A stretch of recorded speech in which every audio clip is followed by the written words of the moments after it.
Halo pemirsa Unas TV, senang sekali saya Andi Nurrahmi Rabiul dapat kembali menjumpai Anda dalam program Unhas Daily.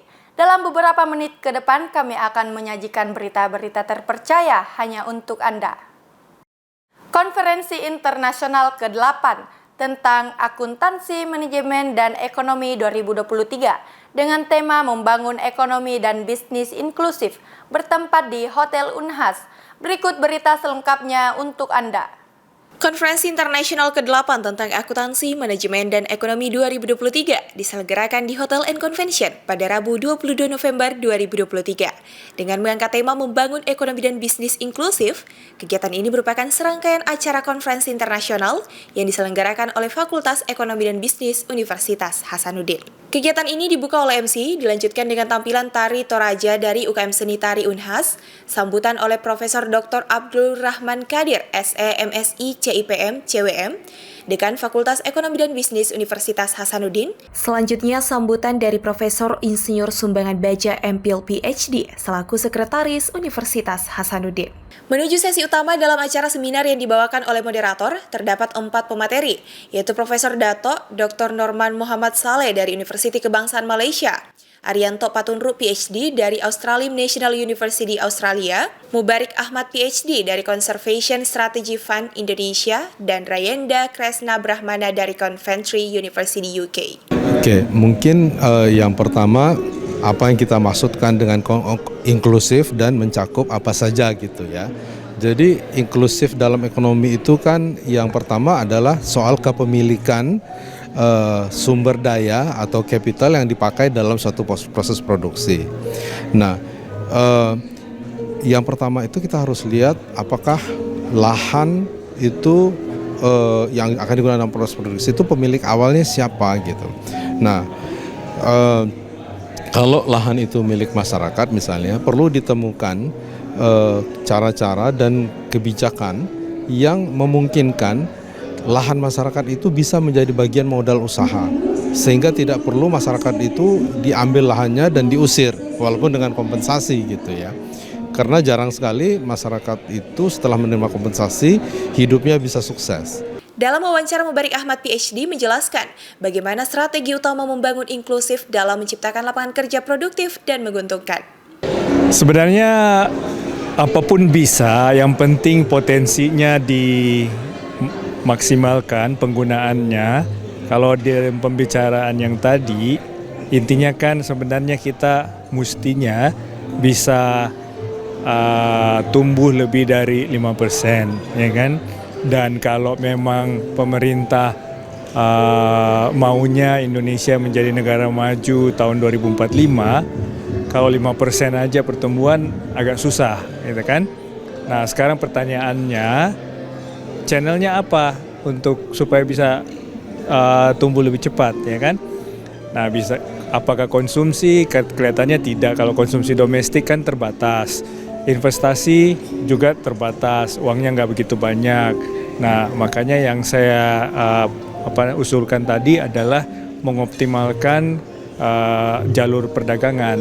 Nah, caranya supaya pertama kita menjadi bagian dari global value chain, ya kan, rantai nilai global. Terus yang kedua juga memperbaiki sistem logistik dan infrastruktur yang mendukung perdagangan. Jadi itu kira-kira yang bisa dilakukan. Arianto Patunru PhD dalam wawancaranya menjelaskan tentang pembangunan ekonomi seperti apa yang paling optimal untuk diterapkan di Indonesia saat ini. Andi Nurrahmi Rabiul, Nur Isa Razak, Unhas TV.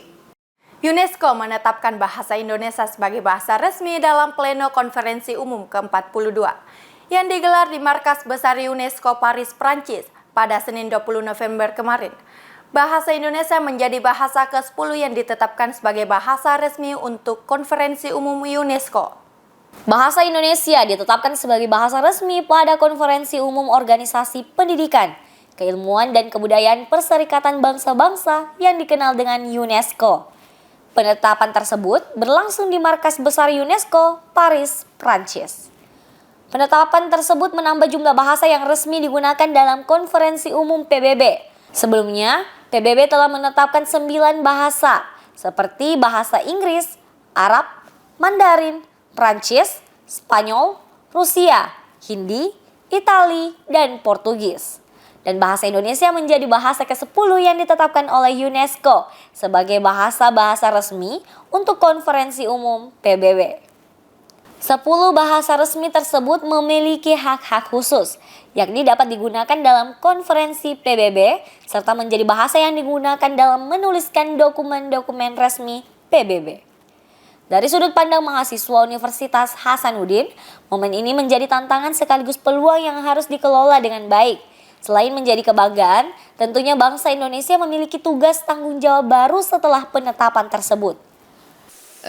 Jadi bahasa Indonesia itu mengapa kemudian terpilih menjadi bahasa internasional dalam konferensi PBB? Kalau menurut saya karena perkembangan dalam bahasa Indonesia untuk pengembangan kosakata mungkin sangat potensial dijadikan sebagai bahasa internasional. Di samping itu penutur bahasa Indonesia juga di belahan dunia bisa dibilang sangat banyak.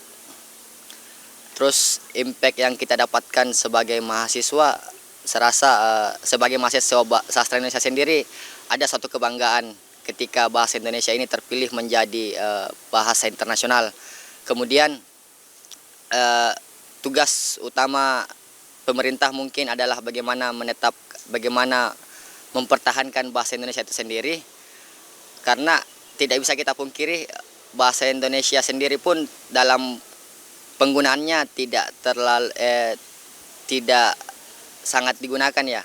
Ada beberapa hal yang bahasa Indonesia juga agak tersingkirkan dengan bahasa-bahasa asing yang lain. Ya, salah satu alasan kenapa bahasa Indonesia layak untuk menjadi bahasa resmi karena di Indonesia sendiri itu banyak beragam budaya yang ada di dalam negara Indonesia, dan juga wisata-wisata di Indonesia itu banyak yang menarik bagi orang-orang luar, sehingga mau tidak mau bahasa Indonesia ini harus menjadi bahasa yang resmi agar kita sebagai warga Indonesia juga turut bangga karena penetapan bahasa resmi ini.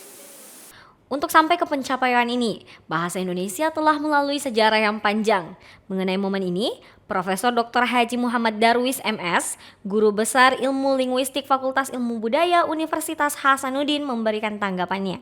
Pertama, saya sebagai Guru Besar Spesial dan Linguistik di Universitas ini sangat berbahagia mendengarkan kabar gembira ini. Dengan ini, bahasa Indonesia sudah menapaki tonggak sejarah yang ketiga. Sebelumnya bahasa Indonesia sudah dinobatkan sebagai bahasa nasional, bahasa kebangsaan atau bahasa persatuan Indonesia. Itu dicapai pada peristiwa Sumpah Pemuda. Seluruh putra-putri Indonesia mengaku menjunjung tinggi bahasa Indonesia sebagai bahasa persatuan. Itu tonggak yang pertama. Kedudukan istimewa yang pertama bahasa Indonesia sebagai bahasa nasional, nama lainnya adalah bahasa persatuan atau bahasa kebangsaan. Tonggak kedua adalah bahasa Indonesia dinobatkan sebagai bahasa negara Indonesia pada tahun 1945.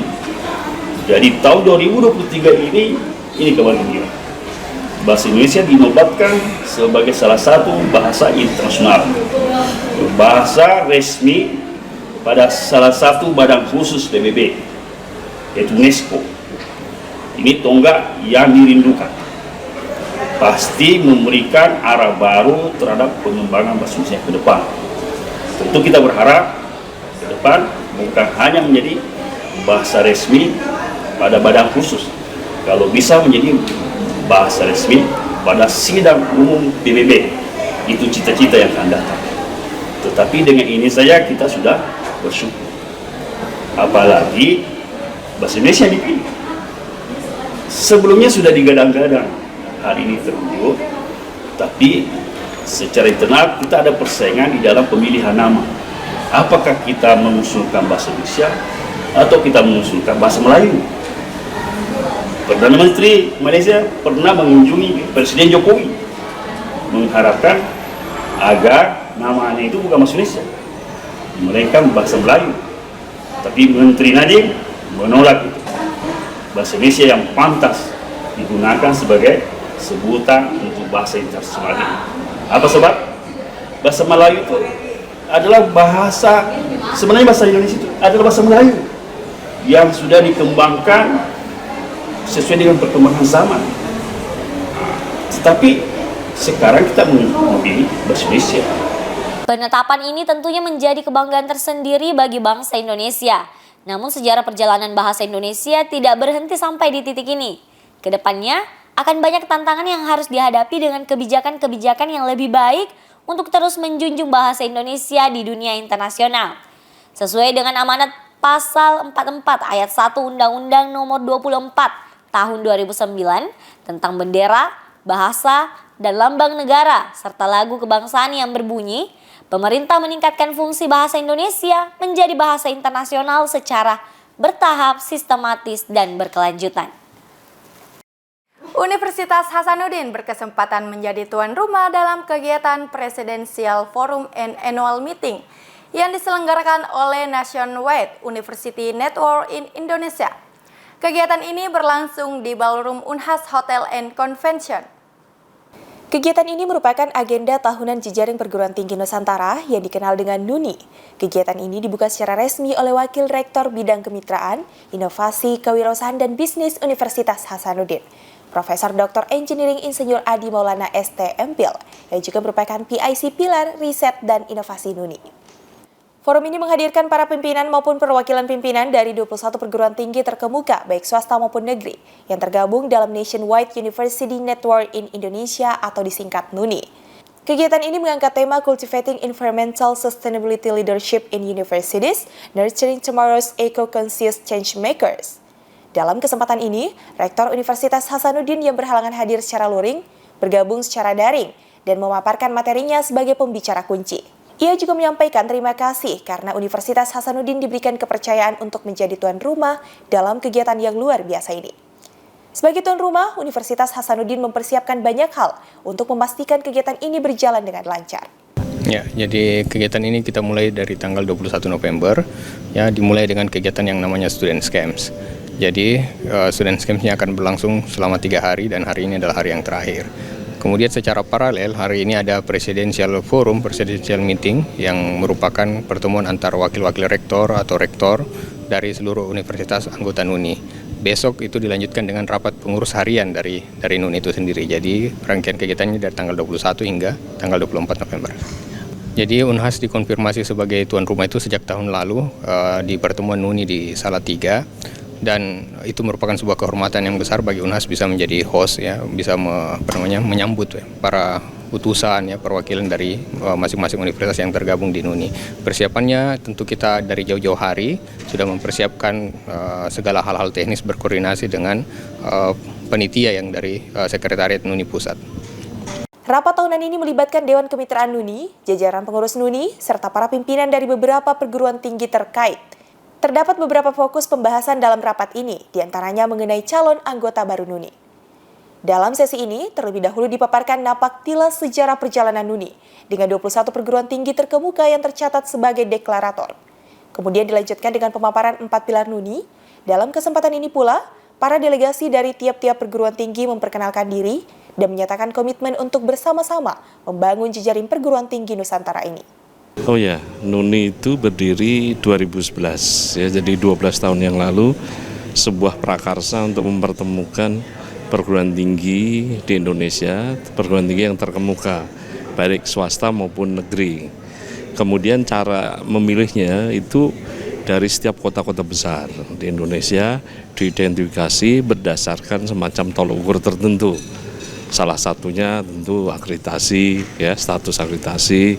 Kemudian kedua adalah reputasi dia secara nasional maupun bagaimana mereka punya jaringan di luar negeri. Dan tidak kalah penting adalah student body, jumlah mahasiswa.